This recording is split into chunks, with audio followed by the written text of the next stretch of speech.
deal with the situation in California? If there's an insurrection, I would certainly invoke it. We'll see, but I can tell you last night was terrible. The night before that was terrible. We have, as you've seen, it was on most of your networks, people with big, heavy hammers pounding the concrete and pounding curbs, pounding it, breaking up all, and handing these big chunks of concrete to people. And they were taking that concrete, going up on bridges and dropping it into the roof of a car. They were throwing it at our police. They were throwing it at our soldiers that are there. And we got it stopped, and we have them in custody right now. Look, if we didn't get involved, right now, Los Angeles would be burning, just like it was burning a number of months ago with all the houses that were lost. Los Angeles right now would be on fire, and we have it in great shape. We're not playing around. How will you determine whether or not there is an insurrection? Well, and then take a look at what's happening. I mean, I could tell you there were certain areas of Los Angeles that you could have called it an insurrection. It was terrible. But these are paid insurrectionists. These are paid troublemakers. They get money. And when you take a look at what they do, where they show up and everyone's saying, what's he doing? He's pounding the curbs. This one guy's pounding the curb, breaking the curb, and handing big pieces of granite. In some cases, it's granite and concrete to other people. And they're running out with it. And then we watch the other people, and they try and throw it into the face of the soldiers, throw it into the face of the police, and they hurt some people very badly. They go up on bridges, they drop it down on the cars as the cars are moving. They're not breaking the curb because they're doing a demolition service. They're breaking it to hand out to people as a weapon. It's bad stuff. I've never seen that before. Mr. President, how soon do you want to see FEMA eliminated? And what's your message to the governors about how much more of an expense is going to fall to states for disaster response? Well, it's not going to be so much to states. We're going to give out less money. We're going to give it out directly. It'll be from the president's office. We'll have somebody here. Could be Homeland Security, but we're going to give it out through a method where it's given out. As an example, I just gave out $71 million to a certain state. They were looking to do about 120. They were very happy with the 71 million. We did a little cutting, and they were very happy with it. So we're going to do it much differently. We think after this, Christy, I'd say after the hurricane season, we'll Yes, start sir. You facing set up that. a FEMA council over the next couple of months. We'll be working on reforms and what FEMA will look like in the future as a different agency, as under the Department of Homeland Security to the President's vision. And it will empower governors to go out and respond to emergency situations. And that what the President does best is to make sure that the taxpayers are only fulfilling the need to which is appropriate, and that people are responsible to respond to their own people closest to home. So if a certain state, as an example, gets hit by a hurricane or tornado, that's what a governor should be able to handle it. And frankly, if they can handle it, the aftermath, then maybe they shouldn't be governor. And Mr. President, when is the last time you spoke with Governor Newsom? A day ago. Called him up to tell him, got to do a better job. He's doing a bad job, causing a lot of death and a lot of potential death. If we didn't send out the National Guard, and last night we gave him a little additional help, Los Angeles would be burning right now. Los Angeles would be not a lot different than what you saw take place in California and Los Angeles just a little while ago. And you got to remember, we have the Olympics coming. And we don't want people looking at Los Angeles like it would have been. It would have been bad. Last night they had total control. If we didn't have the military in there, the National Guard, and then we also sent in some Marines, we had some bad people. We have people, they look in your face and they spit right in your face. They're animals. And these are paid insurrectionists. These are paid troublemakers. They're agitators. They're paid. Do you think somebody walks up to a curb and starts hammering pieces out, has all the equipment necessary, and starts handing it out to people to use as a weapon? These are paid insurrectionists or agitators or troublemakers. You can call it whatever you want. And we ended it, and we have in custody some very bad people. Some very bad people. Mr. President. Did you see the guy throwing the rocks at the police cars as they went by and crushing their windows and endangering our police? We're not going to let that happen, yeah. Pardon me, Mr. President, on those Marines, Governor Newsom has described them as political pawns. I'm curious for your reaction to that and what you see as the Marines' role and what are their rules of engagement? All I want is safety. I just want a safe area. Los Angeles was under siege until we got there. The police were unable to handle it. You could speak to the chief. He said it on television 3 nights ago. He said, this is more than we can handle. They said that. And the LA police, I know a lot of the police in LA, they're great people, but they're given instructions not to do this, not to do that. But in this case, they were trying their best. They were not able to handle it. It was out of control.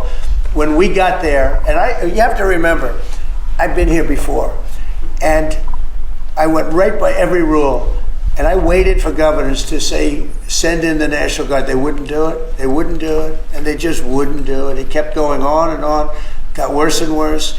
And in Minneapolis, that city was burning down. It was 7 days, and I said, I don't care. The governor, who's a governor that just happened to be running for vice president, a total, you talk about an incompetent governor, he's an incompetent person. That he was picked, well, I was actually very happy he was picked for other reasons.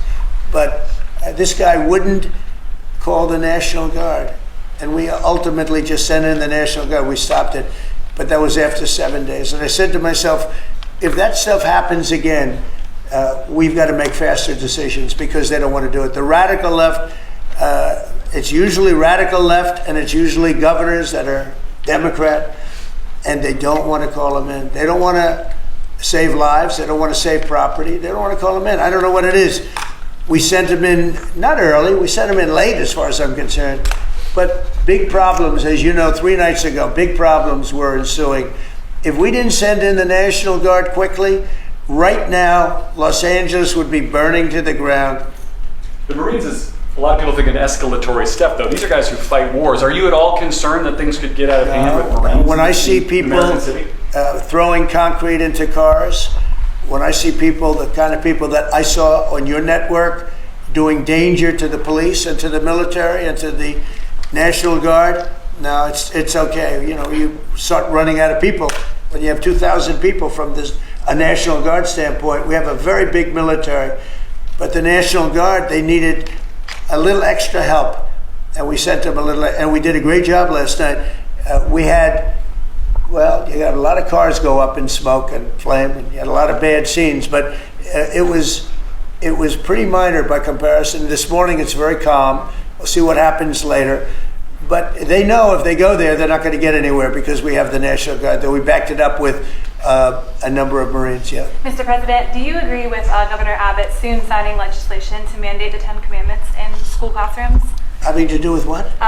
Governor Abbott is soon going to sign legislation to mandate displays of the 10 Commandments in school classrooms. Do you support him? I have to take a look at it. I'm going to have to look at it. Will National Guard be in California indefinitely? How long will they be there until you think? Until there's no danger. It's easy. Look, it's common sense. You ask me that question. When there's no danger, they'll leave. You would have had a horrible situation had I not sent them in. Horrible.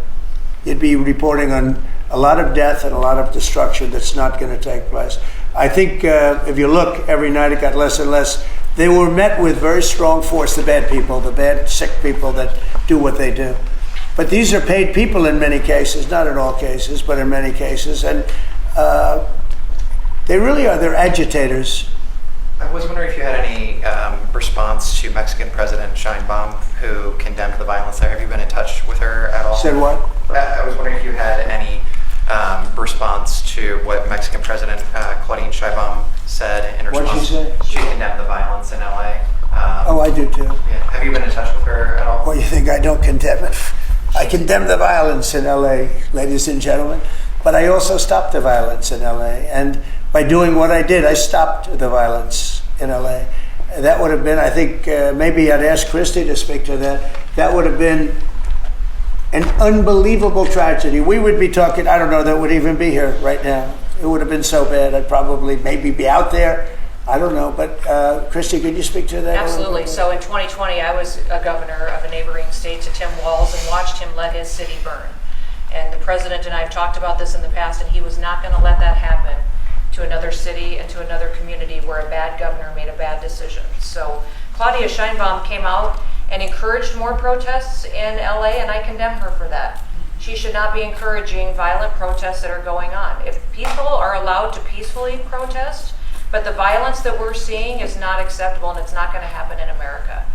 This president is standing up for the average American who wants to walk their child to school every day safely, run their small business, and provide for their families. That's the action that he's taken. He has every authority under the Constitution to send these National Guard under Title 10 into these communities and make sure that operations go smoothly, that law enforcement officers are protected, that they can continue to do their work without fear of being injured or killed or disrespected, and that they can go home to their families at night. So I'm incredibly proud of the president for activating the National Guard and for sending in these Marines, because these Marines are specifically trained to meet the need that we have on the ground in LA right now.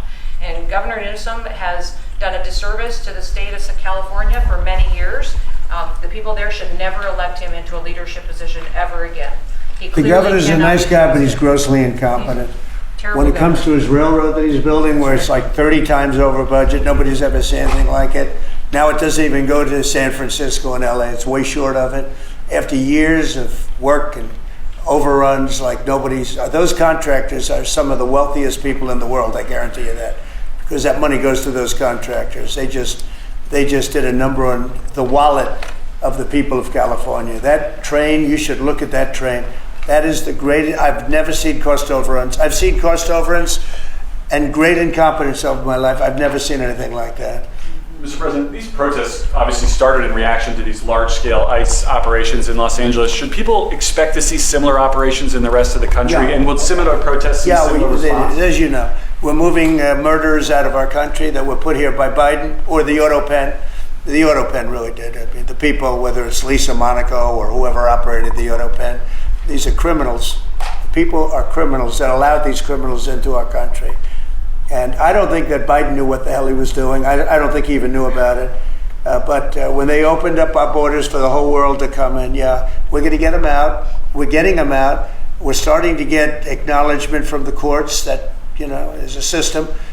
They come in without courts and they go out, they want trials and everything else. I think that's starting to work out now. Judges are starting to see what a terrible situation it is. Many of those people that you saw on television last night are criminals that were allowed into our country by Biden.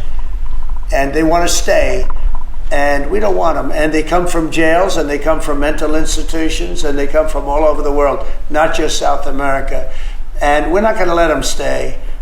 And this is the first, perhaps, of many, or perhaps, if we didn't attack this one very strongly, you'd have them all over the country. But I can inform the rest of the country that when they do it, if they do it, they're going to be met with equal or greater force than we met right here.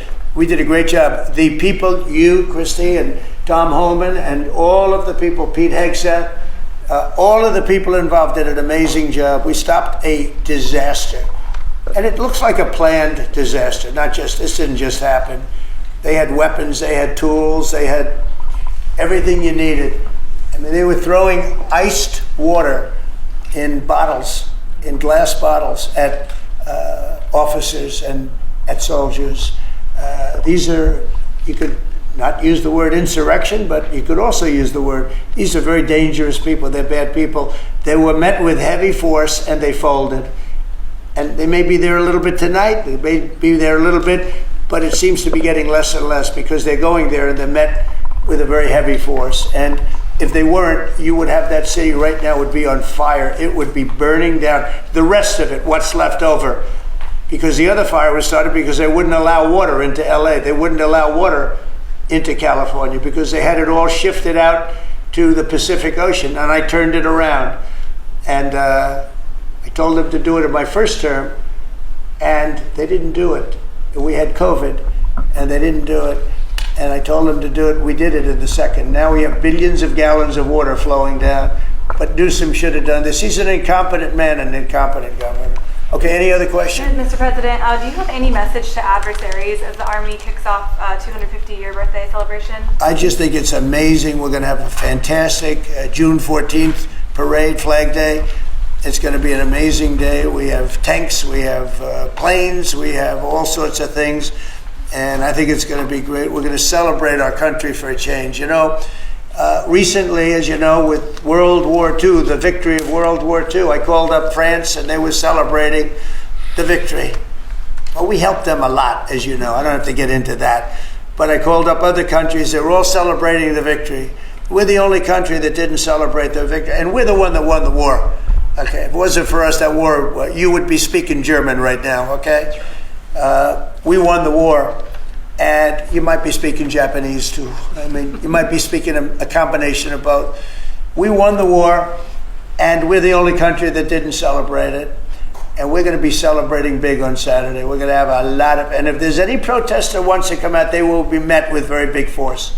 By the way, for those people that want to protest, they're going to be met with very big force. And I haven't even heard about a protest, but you know, this is people that hate our country. But they will be met with very heavy force. Okay? We're doing it much more so now, and we can save a lot of lives, but a lot of cost, a lot of damage, a lot of everything. And with me, as you know, Marco is doing something very, very important right now, so I'll take a pass on Marco Rubio, but he's with us in spirit. Kristi Noem, Doug Burgum, Brooke Rollins, and a couple of other very well-known people are standing behind me. They're going to say a few words as to what they're doing with respect to response on wildfires and stopping wildfires due to proper management, proper forest management. And I just want to thank you all for being, and maybe Brooke, I'll ask you to start. That sounds great, sir. And Secretary Burgum, first of all, thank you, Mr. President, for inviting us here to the White House to provide an update on our coordinated efforts across your federal government to ensure our nation's wildland firefighting system is focused on fighting wildfires quickly and effectively. Sir, you have made it clear from the beginning that strong leadership and decisive action and the protection of American lives and communities are the top priorities for both Secretary Burgum and for me this fire season. As you can see from the red areas on the map over here on the President's left, this is going to be an above normal fire season, which is why we wanted to, sir, ensure that we were taking direction from you and moving forward. This means that a higher likelihood of large and intense wildfires than typically expected for this time of year for the next few months. This means that people, homes, communities, and landscapes are at risk, and the need for firefighters and fire support personnel is clear. America has the largest and the most well-respected wildland firefighting force in the world. Secretary Burgum and I already have given direction to our firefighting organizations to take whatever actions are necessary to ensure that we are operationally ready. The Department of Interior and the Department of Agriculture employ over 17,000 federal wildland firefighters every year. At the peak of fire capacity, our surge with their interagency, tribal, state, local, will have approximately 13,000 additional wildfire personnel. We know that the best and most cost-effective way to stop these terrible fires is to remove the fuel load that feeds them. And we can talk a little bit about the timber executive order and the timber leadership the President has led on. We are working at both of our agencies to eliminate all red tape, cut costs, and increase our timber sales and active management to reduce the intensity of these wildfires when they start. We are increasing timber production by 25%, thanks to President Trump, with the goal of not only supporting our industry partners and our rural communities, but also reducing the number of catastrophic wildfires. Finally, both the Forest Service reducing hazardous fuels on our 4.2 million acres and the Department of Interior on their 2.4 million acres annually, getting rid of the low value, overgrown trees, and brush crowding of our forests. One final point, we are 96% capacity in terms of our firefighting hiring, and this is actually ahead of where President Biden and his team was a year ago. So I want to make sure that's very clear. We are all on board and moving forward with a fully operational, we will be more ready than ever before for this season. Thank you, sir. Very much. Please, Doug. Well, thank you, Mr. President, and thank you, Secretary Rollins, for the partnership that we have between the U.S. Forest Service and the Department of Interior. There's over 700 million acres of surface land that the federal government manages in this country. And under President Trump's orders, we are now actually managing that land. When we get back into timber production as driven by his EO, we're actually then helping rural communities. We're helping people that are in the lumber business, helping bring those lumber products back home. As we stepped away from this industry, President Trump is now bringing it back. And we, as a nation, we're now, before President Trump backing up, we were burning more timber than we were harvesting in this country. When we spend a dollar on prevention, we save hundreds of dollars on the back end on firefighting. This is going to save Americans dollars when we're out there preventing fires and stopping fires when they begin versus letting these fires become huge and then causing the destruction we have. With the growth of our country around urban areas, there's been a 30% growth of what's called the wildlands and urban interface. When this happens, people start building homes, like the tragedy that President Trump visited in California where so many people lost their lives, but this is where we're essentially creating cities in the middle of forests, but not doing the forest management and creating that deadly fire load out of there. But now we intermix communities with above ground power lines. This can lead to dangerous situations. So President Trump committed to us doing fire management. We'll reduce that fire load. In addition to that, there's a proposal, which Russ has included in the President's OMB budget for the unification, because between Secretary Rollins and the U.S. Forest Service across Interior, we have 4 different firefighting groups across U.S. Fish and Wildlife, the Bureau of Land Management, the Bureau of Indian Affairs, the National Park Service. These 5 groups under the proposal are going to be unified in terms of their leadership, and so we've got consistent strategies and consistent tactics. But then when we have these thousands of people that are out there fighting fires and putting their lives at work to protect our communities, we also have to step up, as President Trump knows with our military. We've got to make sure that these brave firefighters are out there actually have the same equipment. In some cases, we're decades behind in terms of giving them the technology they need for either early detection or for saving their own lives. We've got some great examples of where we have good collaboration going between the federal government in Alaska, the state of Alaska, for example, and then also at the National Interagency Fire Center in Idaho, where we are already coordinating. Brooke and I have already held a joint briefing with the fire leaders about this fire season. So we'll continue to unify this work, but we have to work with the states because this year there have been 1.2 million acres already burned. Only 25% of that's been on federal. The other 75% has been on state lands or private lands. And so together we have to work to protect America's resources. And under President Trump's leadership, we've got the guidance through the EOs to make that happen. Thank you very much. Douglas, doing a great job. They all are. Russell, vote. Sure. Thanks, Mr. President. From a funding perspective, the accounts that support the important work that these cabinet secretaries are doing are funded, they're flush. The main one, the Disaster Relief Fund, has $13 billion. It's projected to get us all the way into the end of the fiscal year. So we're in a very good place, and the President has personally been a steward of the taxpayer resources on every one of the expenses that the states have come in for to put us in a position where we are ready for this season. Thank you. Great job. Thanks, Russell. Yeah, Mr. President, we are in hurricane season right now. It will last for the next several months, and we are prepared for what is coming. We are anticipating that we will have higher than usual activity during this hurricane season. We could have 3 to 5 major storms, up to a dozen other hurricane level thresholds that we will meet throughout this season. And FEMA stands prepared and has been working with all of our regions on training, pre-deploying resources, making sure that individuals are out there ready to respond to each state as they bring the necessary resources to take care of their people. But also, sir, you've been very clear that you want to see FEMA eliminated as it exists today. So I'm preparing all of these governors that they will have more control over the decisions on how they respond to their communities so that it can help it happen faster, that they can pre-deploy resources and help coordinate on communication as well. So while we are running this hurricane season, making sure that we have pre-staged and worked with the regions that are traditionally hit in these areas, we're also building communication and mutual aid agreements among states to respond to each other so that they can stand on their own 2 feet with the federal government coming in catastrophic circumstances with funding. But we all know from the past that FEMA has failed thousands, if not millions of people. And President Trump does not want to see that continue into the future. So this agency fundamentally needs to go away as it exists.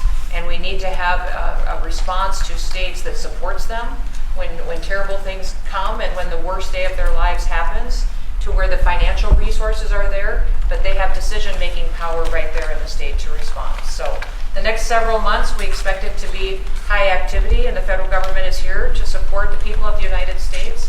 With President Trump's leadership, while he's doing that, he's also going to make sure that they're better set up for the future so that they have the ability to really take care of their families when a crisis or a terrible storm does hit. We've got many governors that just recently had terrible, tragic losses from tornadoes, from other events that went through their states, and FEMA was extremely responsive, and they've all been very happy. I think, Mr. President, you even spoke to one of those governors this morning, who is very happy, and the Missouri governor as well, who is very happy. As soon as something happens in their state, I'm in direct communication with the governors to make sure they have what they need, but also making sure that they have the ability to make decisions to respond to the people that live in their states. Thank you very much. Great job, everybody. So we want to wean off of FEMA, and we want to bring it down to the state level. A little bit like education, we're moving it back to the states so the governors can handle it. That's why they're governors now. If they can't handle it, they shouldn't be governor. But these governors can handle it, and they'll work in conjunction with other governors. They'll give each other a hand. But the FEMA thing has not been a very successful experiment. Very, very expensive, and it doesn't get the job done. You saw what happened in North Carolina under the past administration.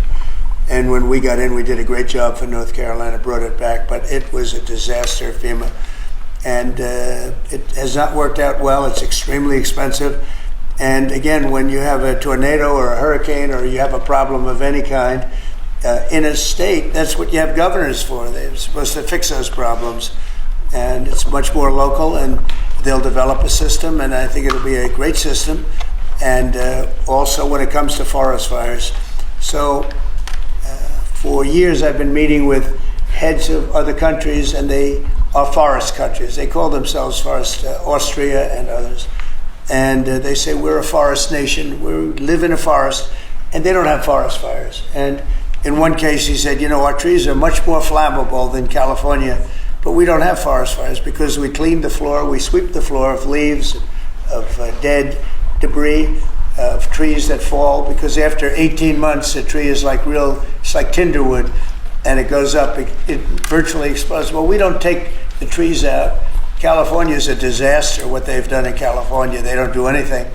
And if you did, you almost would not have forest fires. And you could say in theory, you shouldn't have any forest fires. And we spend billions and billions of dollars a year because people don't clean the forests. And we're going to clean the forests. We're going to start cleaning them.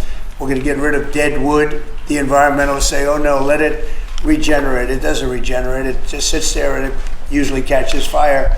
And we're going to have a whole new system, and it's called forest management. And if you look at some of these countries in Europe and other places that literally live in forests, very flammable forests, and they don't have problems.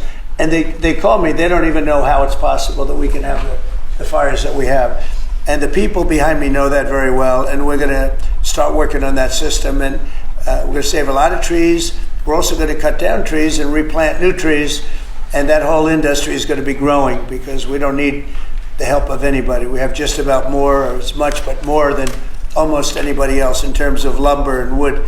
So we're going to be doing some great work having to do with forest fires. It's going to start effective, really it started a few months ago, and it's forest management. And Doug, I think you're really the head of that. Interior is, I guess you're the largest landlord perhaps anywhere in the world, I understand. That's a nice position. You may want to just give a few words on the cleaning of the floor of the forests. Well, happy to do that. And of course, as President Trump had said, yes, between Interior and Forest Service, it was just part of the USDA, 700 million acres of surface area, much of that is in forest land. That is a tremendous resource. It's part of America's balance sheet. When we let it burn, then we actually have to spend money coming through FEMA and other places. So we spend taxpayer dollars cleaning up a mess that could have been prevented. Under President Trump, when we get back into the timber business, which up to 30 years ago, we were one of the great timber producers in the world. The communities thrived in these rural communities. We had lumber mills, we had manufacturing, we had furniture makers in this country. All of that went away when we stopped harvesting our own timber. And today we import about as much timber as we used to harvest ourselves. If we can get back in the timber business, that can help on the balance of trade, reduce imports from foreign countries, and have American jobs. But to make that all happen, again, under President Trump's leadership, we have to get back in the timber business and get back in the game. And when we do that, we have to make sure that we're doing prevention, not just fighting fires after they all get out of control. And so again, working with OMB and others to make sure that we've got the budget for doing the prevention work and the forest management upfront reduces the expense and the cost on the back end of fighting these massive fires. But again, coordinating across all of our 5 different major firefighting groups today, it's like having 5 generals in the field. They may have different strategies and different tactics. They even have different pay levels. Brooke and I are working to make sure that regardless of which service and branch that you're in, that you're going to have a similar pay, that we're going to have everybody equipped with the right technology to protect them when they're out in the field. Just basic stuff that they don't have today that we were giving our military 20 years ago in terms of and then using technology to be able to identify fires when they first start. I mean, with infrared, satellite, drones, I mean, there's technology where we can pick out a fire when it just barely begins and it costs us nothing to put it out versus when it scales up and becomes these massive fires that endanger communities, lives, and our firefighters. So President Trump, of course, has got a common sense strategy. He's empowering all of the leadership that's standing up here today for us to go get this job done. It's going to get America back in the timber business. We're going to put out fires when they're small and as opposed to when we can't control them when they're large. And we're going to have revenue coming into the federal government from those timber sales as opposed to in those timber leases to the private companies as opposed to revenue going out through FEMA after the fact when we're cleaning up a mess. So the whole thing makes complete sense. And Brooke and I and Christy and Russ, we're all excited to go out and implement the president's vision. And we have some of the best timber anywhere in the world, and we don't use it. We've freed it up. Lee Zeldin's done an incredible job in that regard from environmental restrictions that are ridiculous. And a lot of it's been freed up. The rest of it's being freed up. Some areas will continue to protect, but we're going to be freeing up most of it. And again, we have some of the best in the world. And when I hear you say that we lost more in fires than we produce is so crazy, because we shouldn't lose very much at all. I could say we shouldn't lose any if it was perfect, but it should not be ever like what we've seen. We're sending billions of dollars to California all the time because obviously in California they are not doing a good job in any way, shape, or form, any other thing either. So with that, I'm heading to Fort Bragg right now. I think the helicopter's landing as we speak. But if you want, we'll take a few questions.